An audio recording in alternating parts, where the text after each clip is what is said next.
Ku perlukan juru selamat agar jangan ku sesat. Selalu harus ku rasakan bahwa Tuhanku dekat, maka jiwaku tenang, takkan takut dan enggan. Shalom jemaat yang dikasihi Tuhan. Kembali kita berjumpa dalam RHS, Renungan Harian Sulung. Dan hari ini sebelum mengawali perenungan kita, saya mengajak setiap kita untuk bersatu hati dalam doa. Mari kita berdoa. Tuhan, ini setiap kami, berbicaralah kepada setiap kami. Tuhan yang boleh mengetuk pintu hati kami, bahkan mengubah hidup kami, mengubah hati kami khususnya, sehingga keseharian kami boleh semakin hari semakin memancarkan Kristus. Karena hati kami dipenuhi sama Kristus itu sendiri. Tuhan tolong berbicaralah kepada kami, bentuk dan proses setiap kami. Di doa kami, di dalam nama Tuhan Yesus Kristus, kami sudah berdoa. Amin. Jemaat yang dikasihi Tuhan, saya hari ini ingin men-sharingkan hasil perenungan saya juga secara pribadi, berbicara soal hidup berdampingan dengan orang lain. Hidup berdampingan dengan orang lain ini punya punya dampak yang positif, tapi juga punya dampak yang negatif. Yang positif, kita bisa saling support satu sama lain, kita bisa saling tolong, saling bantu.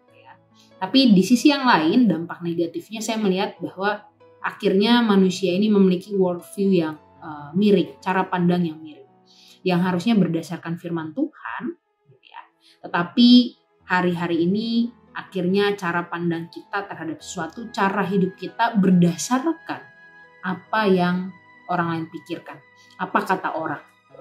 Ini satu fenomena yang saya rasa terus kita alami sampai hari ini. Ada statement dulu gitu. Apa kata dunia gitu ya kalau saya kayak gini? Apa kata dunia kalau saya ngelakuin itu? Gitu. Jadi apa kata dunia gitu kalau saya ngelakuin hal yang buruk ini? Gitu. Jadi seolah-olah parameter kehidupan kita dianggap baik atau tidak itu berdasarkan apa yang dipikirkan kebanyakan orang, apa yang dikatakan kebanyakan orang. Kan mari kita lihat Bapak Ibu hari ini di dalam Alkitab pun sebenarnya ada tokoh-tokoh yang juga ternyata bergumul dengan hal ini. Mereka masih bergumul, masih hidup, bergerak berdasarkan apa kata orang, apa yang orang lain pikirkan, sehingga ketika melakukan sesuatu mereka akan mikir.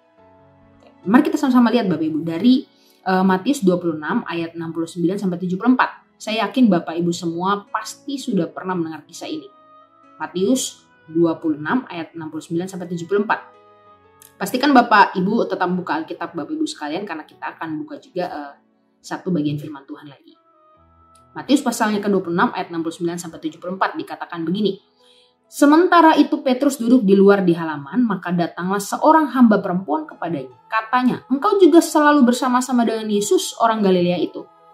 Tetapi ia menyangkalnya di depan semua orang, katanya, aku tidak tahu apa yang kau maksud.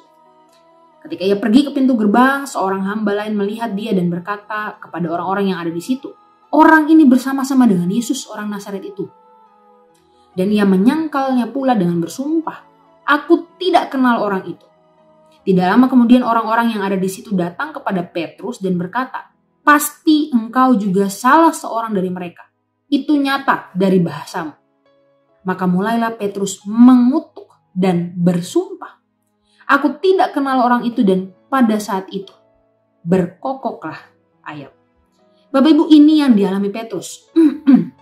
Faktanya Bapak Ibu, Petrus juga menepis kebenaran demi diterima, demi menghindari penghakiman orang-orang. Jadi dia melakukan sesuatu berdasarkan apa yang menjadi value dari satu komunitas itu. Dia tidak mengutamakan kebenaran. Iya, saya memang murid Kristus, saya murid Yesus. Tetapi dia menepis semua itu demi diterima dan demi gak dihukum. Dia memilih untuk menyelamatkan namanya ketimbang memegang kebenaran itu sendiri. Kita menunjukkan bagaimana akhirnya dia menyesal gitu ya, ketika ayam itu berkokok, dia ingat apa yang Tuhan Yesus katakan, dan ada film gitu ya, film yang menunjukkan Tuhan Yesus melihat dia gitu, dan di situ dia menyesal. Ini satu fakta bahwa ketika terhimpit gitu ya, ketika kita dipojokkan oleh satu situasi, kadang kebenaran itu akhirnya kita sampingkan. Dan kita lebih memilih untuk bergerak menurut apa kata orang, bukan apa kata firman, apa kata kebenaran. Ini fenomena yang sering terjadi, bukan Bapak Ibu sekalian? Nah, kalau kita lihat di tokoh Alkitab yang lain, ada juga yang berhasil survive, berhasil melawan fenomena ini gitu ya, berhasil melawan tantangan, berhasil melewati satu momen, satu tahap yang gak mudah gitu ya, diliatin orang, dibicarain orang, dikata-katain orang, dia gak ngurusin itu semua dan dia tetap memilih Yesus. Nah, kita lihat dalam Yohanes pasal yang ke-12 ayat 1-3. Yohanes 12 ayat 1-3. Demikian bunyi firman Tuhan, 6 hari sebelum Paskah Yesus datang ke Betania, tempat tinggal Lazarus yang dibangkitkan Yesus dari antara orang mati. Di situ diadakan perjamuan untuk dia dan Marta melayani, sedang salah seorang yang turut makan dengan Yesus adalah Lazarus. Maka Maria mengambil setengah kati minyak narwastu murni yang mahal harganya, lalu meminyaki Yesus dan menyekanya dengan rambutnya, dan bau minyak semerbak di seluruh rumah itu. Bapak Ibu, Maria ini menarik apa yang dia lakukan ya, karena sebenarnya ini bisa menimbulkan kontroversi gitu ya. Pada budaya Yunani kuno zaman dulu, ketika Maria melakukan hal tersebut, dia meminyaki Yesus dengan rambutnya, orang-orang kan melihat bahwa ini maksudnya apa gitu ya. Ini maksudnya mau godain Yesus gitu ya. Ini bisa jadi skandal Bapak Ibu sekalian. Tapi Maria tidak memikirkan apa kata orang, apa yang dipikirkan orang-orang. Saya bisa bayangin kondisi waktu itu Maria lagi meminyaki Yesus gitu ya. Kaki Yesus, banyak orang yang mulai bisik-bisik. Dan buat orang-orang yang mementingkan pikiran orang lain, dia pasti akan risih. Dan saya rasa Maria pun mungkin sempat mengalami tahap itu. Tetapi kasih Yesus yang begitu lembut menyapa dia, kasih Yesus yang hadir dan merembes dalam hatinya, itu mengalahkan semua apapun itu kekhawatiran yang ada dalam pikiran dia. Apapun kata orang, apapun yang orang bilang, saya gak peduli. Yang penting sekarang ini saya mau worship God. Saya mau menyembah Tuhan. Saya mau melayani dia. Saya mau dekat dengan dia. Gak peduli itu mau nabrak budaya, itu menjadi satu hal yang berbahaya. Buat dia saya gak peduli apa kata orang. Tapi saya sekarang lagi fokus sama Yesus. Dan Bapak Ibu, ini pengalaman perjumpaan dengan Yesus ini membukakan satu sisi yang berbeda gitu ya dari Maria. Bahkan seharusnya ini menjadi perhatian kita bersama. Sampai hari ini kadang kita masih sering, seperti yang saya bilang di awal, hidup berdasarkan apa kata orang gitu ya. Kita takut mengubah sesuatu karena takut orang lain itu akan berkomentar. Loh kok gini? Loh kok gitu? Loh bukannya kayak gini-gini harusnya. Dan masih banyak lagi. Contoh yang simpel Bapak Ibu, saya mencatat gini ya. Kita tersakiti sama kata-kata orang lain. Tapi ya wes lah, daripada nanti jadi ribet, daripada nanti dibilang gampang tersinggung, daripada nanti dibilang sensitif, ya udahlah. Saya nggak usah tegur dia gitu ya. Atau yang lain lagi Bapak Ibu, yang lebih anak muda dikit gitu ya. Kalau diajak teman-teman makan bareng-barang gitu ya. Kita pergi makan bareng-bareng padahal kondisi keuangannya lagi tipis gitu ya. Tapi ya udahlah, pergi makan bareng teman-teman. Kita pesen yang paling murah deh ya. Udah pesan yang paling murah, ternyata pas di akhir teman-teman sepakat, udah kita bayarnya sama rata ya, bagi sama rata aja ya gitu. Ya setuju. Wah di situ kesel banget Bapak Ibu ya. Coba kalau tadi mau nggak ikut kan, coba kalau tadi aku nggak ikut.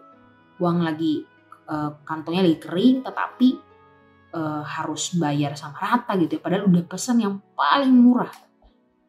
Demi diterima sama komunitas, saya tetap bergerak, saya tetap hidup sesuai dengan yang mereka inginkan.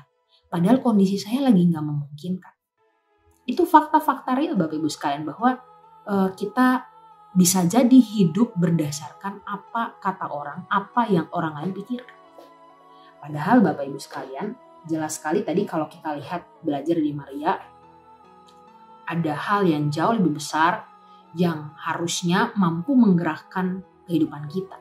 Jadi seharusnya kehidupan kita bukan berdasarkan apa kata orang, tetapi dari penerimaan Kristus, dari kasih Kristus yang menerima kita sebagai gambar dan rupa Allah, dari penerimaan Kristus yang mengasihi kita tanpa syarat, ya, dari kasih Kristus yang begitu real sudah dinyatakan lewat kematian. di kayu salib buat setiap kita yang berdosa.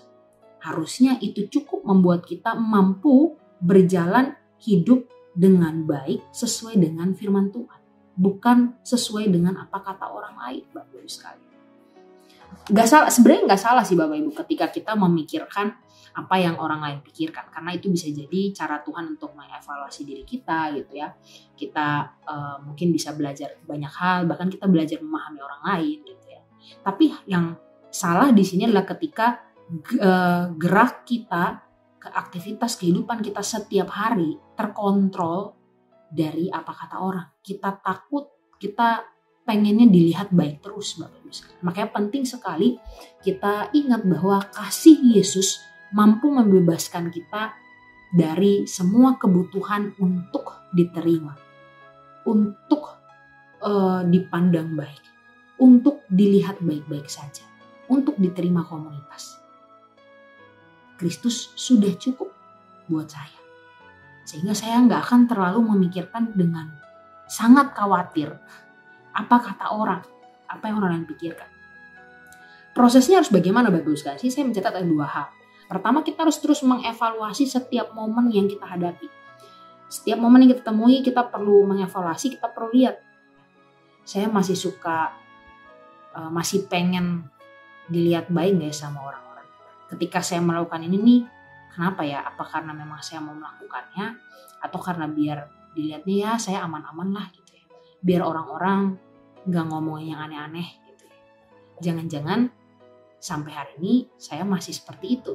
Jadi kita perlu terus berevaluasi, mengevaluasi diri sejauh mana kita melakukan sesuatu itu benar-benar karena tulus, benar-benar karena saya pengen, benar-benar karena itu yang Tuhan mau, atau karena saya takut sama apa yang orang lain pikirkan. Kedua, Bapak Ibu sekalian, kita harus sering-sering berkontemplasi dengan kasih Tuhan. Kita perlu banyak merenungkan kasih Tuhan, kita perlu banyak waktu sama Tuhan. Ya, kita baca Alkitab, kita dengar lagu, kita merenungkan perjalanan kehidupan kita.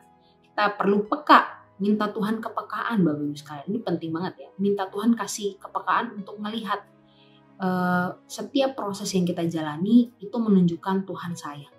Itu menunjukkan Tuhan menerima kita. Dan itu cukup buat kita. Sehingga indikator keberhasilannya apa Bapak Ibu sekalian? Indikator keberhasilannya adalah semakin kita mendasarkan identitas pada Kristus, semakin kita merasa nggak terlalu butuh pengakuan orang lain. Gitu. Jadi indikator keberhasilannya semakin ke depan, semakin hari saya nggak terlalu musingin tuh apa kata orang. Saya nggak terlalu khawatir dan kebawa pikir apa yang orang lain nilai tentang saya, apa yang orang lain lihat tentang saya. Karena buat saya yang saya lakukan ini sudah saya gumulkan bersama Tuhan dan inilah yang saya putuskan Bapak Ibu sekalian. Kiranya Tuhan Yesus menolong setiap kita, memampukan setiap kita berjalan bersama Dia gitu ya. Berproses terus, ya. Mungkin 1 hari 2 hari kita masih suka kepikiran apa kata orang, tapi wajar Bapak Ibu sekalian. Disitulah kita ingat kita butuh anugerah Tuhan, kita butuh timingnya Tuhan untuk terus memproses kita gitu, pelan-pelan, sedikit-sedikit. Biarlah pelan-pelan kita benar-benar berjalan sesuai dengan apa yang Tuhan mau. Bukan berdasarkan apa yang orang lain pikirkan. Kiranya Tuhan menolong setiap kita. Mari kita mengakhiri RHS hari ini dan bersama-sama kita berdoa. Tuhan, ini setiap kami rindu kami setiap hari dibentuk sama Tuhan. Kami rindu perjalanan kehidupan kami bukan lagi bergantung pada apa yang orang lain pikirkan, apa yang orang lain inginkan, tapi apa yang Tuhan inginkan. Tolong setiap kami Tuhan, kami rindu perjalanan kehidupan kami boleh kami lalui bersama-sama dengan Tuhan. Dan itu membuat kami semakin hari, semakin cukup di dalam Tuhan. Doa kami Tuhan, di dalam nama Tuhan Yesus kami berdoa. Amin. Tuhan Yesus memberkati. Bila